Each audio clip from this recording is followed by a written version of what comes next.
nyo kung sino pa yung ibang mga apektado na ayaw sa snap election. Eto ayaw ng pagbabago sa bayang Pilipinas. Pakinggan natin to.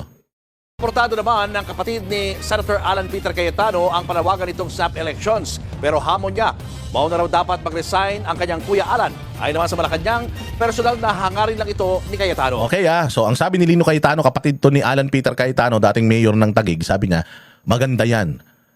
Pero dapat mauna ka, tol. Kay Cayetano naman, mauuna talaga ako. Basta umuo silang lahat. Basta mangako sila, magre-resign tayong lahat. Ako yung mauunang mag-resign. Hindi naman yan ipapanuka or hindi naman ifo-float ni Alan Peter Cayetano yung idea kung hindi siya ready. Sinasabi nga niya lahat. Hindi naman niya sinabi na lahat, puwera ako. Sinabi nga niya lahat di gusto rin niya. Ayo talaga mga bugok kayo. Nasa frontline ng balitang yan, si Marian Enriquez. Walang oras si Pangulong Bongbong Marcos sa pamumulitika. Tangina, walang oras. Wala talagang oras. Hindi nga niya alam na may lindol sa Cebu Wala talaga siyang oras. Yung anak nga lumindol na sa Cebu. Pumaparty-party pa dyan sa Singapore Makakapalang mukha nyo. Lalong-lalo ka na, Bongbong. Makapalang mukha mo. Wala kang time. Baka tulog ka lagi, lasing, o baka sabog. Kaya wala kang panahon. Baka kung ano-anong ginagawa mo. Paano ka mawawala ng panahon sa politika? Politiko ka, tanga. Yan ang sagot ng palasyo kasunod ng panawagan ni Senator Alan Peter Cayetano na mag-resign na ang mga nakaupong Pangulo, Pangalawang Pangulo, mga senador at kongresista at magkaroon na lang daw ng snap elections. Ganda, di ba? Sino ba ngayon ang sinasabing magnanakaw? O magnanakaw si Inday? Magnanakaw si BBM? Magnanakaw ang Congress? Magnanakaw ang Senate? Anong maganda para ma-restore yung tiwala ng taong bayan? Umalis tayo lahat. Isasakripisyo ni Cayetano yung kanyang pagiging senador para lang ma-please yung mga Pilipino. Sino yung mga ayaw? Ayon kay Palace Press Ayaw syempre ng asong galisin, asong ulol na kapag may pera, nakaamoy daw ng pera, kakahol ng kakahol. Ayaw niya yan. Abala ang Pangulo na magtrabaho para sa bayan at tulungan ng mga naapektuhan ng lindol at bagyo. Gago! Tulungan ng mga naapektuhan ng lindol at bagyo, nagbenta nga kayo ng bigas Imbis na magbigay kayo ng bigas, mga putang ina nyo, nagbebenta kayo ng 20 pesos na kilo ng bigas Na wala nang bahay yung mga tao, binibentahan nyo pa ng bigas, mga animal kayo. Tapos sabihin mo, abala siya sa pagtulong. Anong tulong yun? Nagbibenta ka 20 pesos na kilo ng bigas. Gag talaga, mag-focus po tayong lahat sa pangangailangan ng mamamayan. Hindi sa pansariling interest. Tanga! Anong pansariling interest doon? Sinabi na nga ni Cayetano, magre-resign tayong lahat. Tapos, isang election cycle na hindi tayo pwedeng tumakbo. Gago, anong pang interest yun? Buti sana kung sinabi ni Cayetano na mag-resign lahat, wag lang ako. Mag-resign kayo lahat, tas ako ang hahawak ng Pilipinas pansamantala hanggang sa magkaroon na tayo ng mga bagong leader. Buti sana kung yun ang sinabi niya. Pag ganun, Claire, pansariling interest yun, bobo. Ewan ko rito kay Claire, putang ina to, ano bang vitamins nito? Siguro pinakulo ang tae. Officer Yusek Claire Castro, wishful thinking at personal na hangarin lang ito ni Cayetano.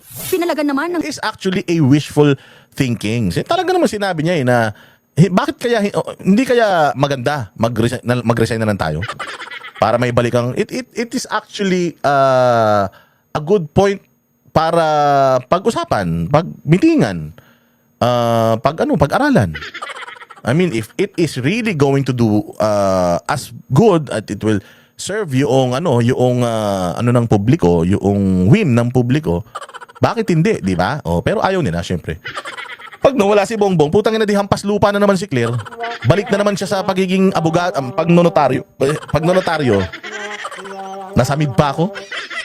Visit kasi to sige, diretso. mga kongresista ang panawagang yan ni Cayetano. Git ng Makabayan Block na Putang ina, Makabayan Block syempre. Ayaw ng Makabayan Block niyan. Sabi ko nga sa inyo, meron bang sinabi yung ibang mga senador? Wala. Ang nagsalita lang 3 senador na alam mong may mga pangarap sa buhay. Si Lacson, si Soto, at saka si Erwin Tulfo. Tas aside from them, puros mga makakaliwa na, by natural. Nandiyan sila, nakaupo sila, tapos tatanggalin mo sila. Hindi naman pwede yun. Yun nga ang pangarap ng mga makakaliwa, yung sila yung balang araw mag-lead sa Pilipinas para gawin tayong komunista nais lang daw pagtakpan o ilihis ni Cayetano ang protesta ng taong bayan laban sa katiwalian. Nais pagtakpan? Paano nga pagtatakpan? Ang nagtatakip nga si Lacson Pinagtatakpan nga ni Lacson si Romualdez tsaka si Bongbong Marcos So si Cayetano nagtatakip, walang dyo naman Kasi nga ganito, alam ni Cayetano na walang mangyayari sa investigasyon ng ICI. alam ng ni Cayetano na walang mangyayari sa investigasyon ng Senado under Tito Soto at saka itong si Lacson. At lalong-lalo na sa Kongreso, walang mga kwentang tao yung mga nandiyan dyan. Alam niya lahat yan. At kapag walang nangyari, baka maulit, mas malala pa yung nangyari noong panahon ng tatay ni Bongbong Marcos at saka nung nakaraan noong 16 ng Setyembre, hindi ba? Na baka maulit na naman yun, people power na naman, rambulan na naman, mamamatay na naman yung mga kabataan sa pakikipaglaban. Para maiwasan na yun, bakit kaya hindi na lang tayo magsi-resign? Wala na silang tiwala sa atin bakit hindi na lang tayo magsi-resign?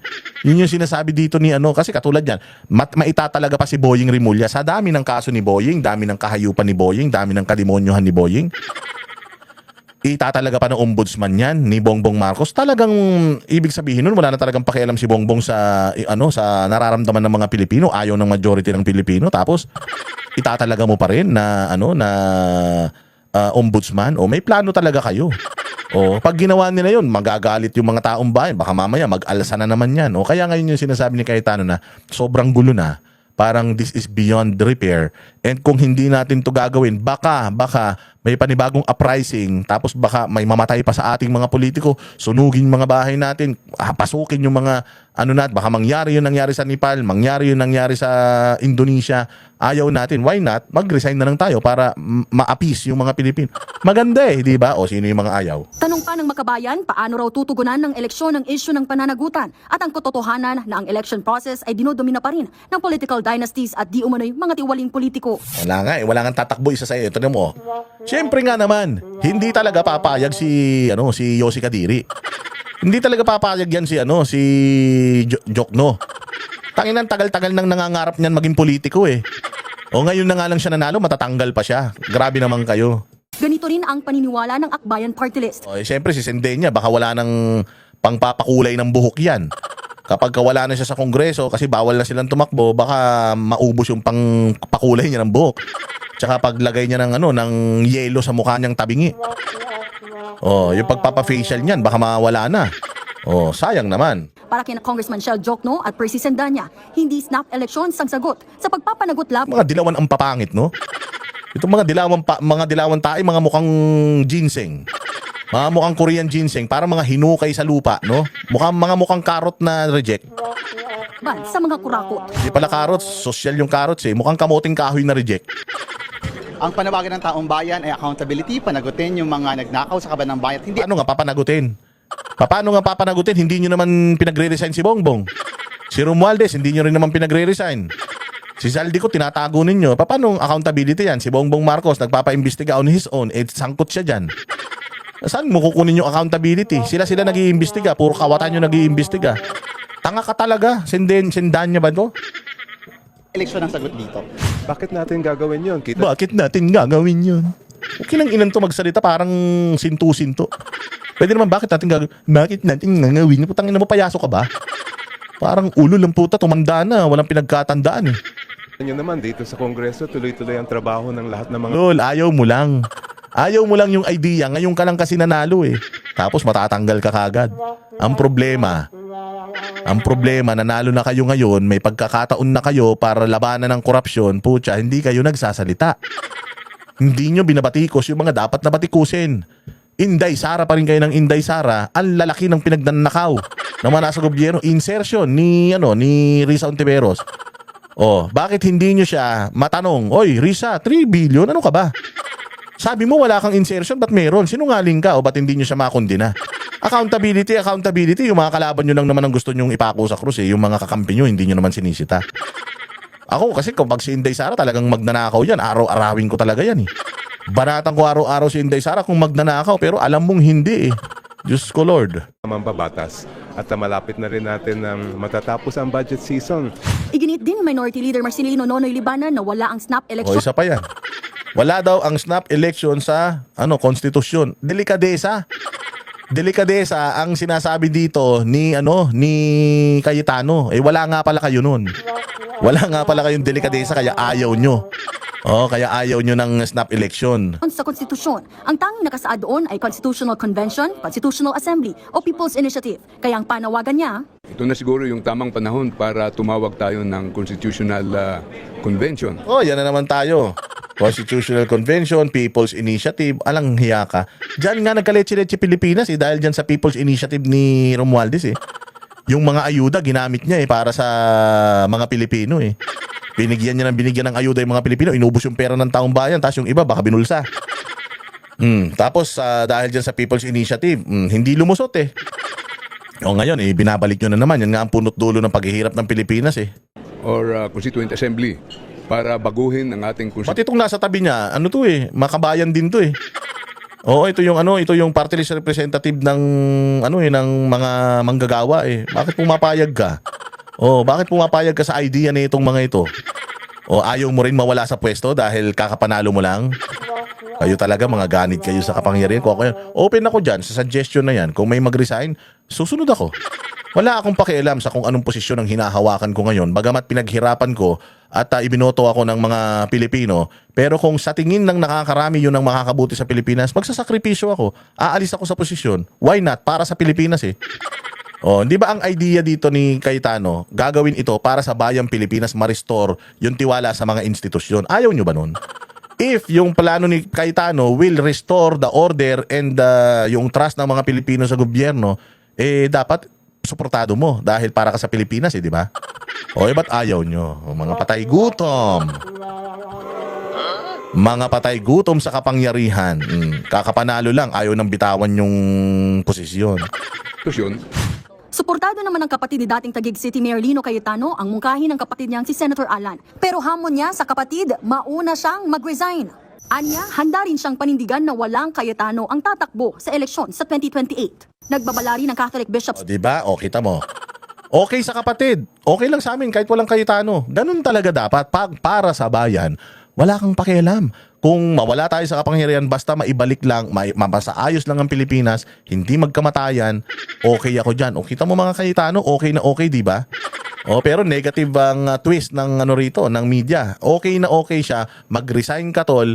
Pero syempre kung ako si Cayetano, ba't ako magre-resign? Hindi naman ako significant. I mean, tayong lahat, magkausap tayo ngayon, magsumpaan tayo. Ngayong araw na to mag-resign tayong lahat. Pag-usapan natin kung sino ang mag-handle ng Pilipinas during the break or during mga panahon na wala tayong mga pinuno. Itong araw na to, mag-resign tayo lahat. Ako mauuna. Ako mauunang magre-resign. Wala Di ba? Maganda nga yung yung sinabi ni Lino na wala kaming pakialam kahit walang Cayetano sa gobyerno basta importante Pilipinas. Sino pa ang ayaw? Itong mga pare, siyempre. Tayo na itong mga pare talaga na to Mga banal na aso talaga Conference of the Philippines sa pagpapalit ng liderato o ang paglihis sa direksyon ng investigasyon. Hindi raw mapagagaling ang isang bayan kung ito ay barado ng kasakiman. Daming ganyan, daming hanas. Hindi daw mapapagaling ang taong bayan when its moral arteries clogged by corruption, ulul. Kayo ang numero unong mga kurakot, mga pare. Tumigil nga kayo. Kayo ang mga kurakot sa Pilipinas. Makaano naman itong mga to, kala mo yung kalilinis ng mga budhi nyo. At katiwalian. Nagbabalita mula sa Frontline Marian. Di ba? Ganda ng mga point of argument natin.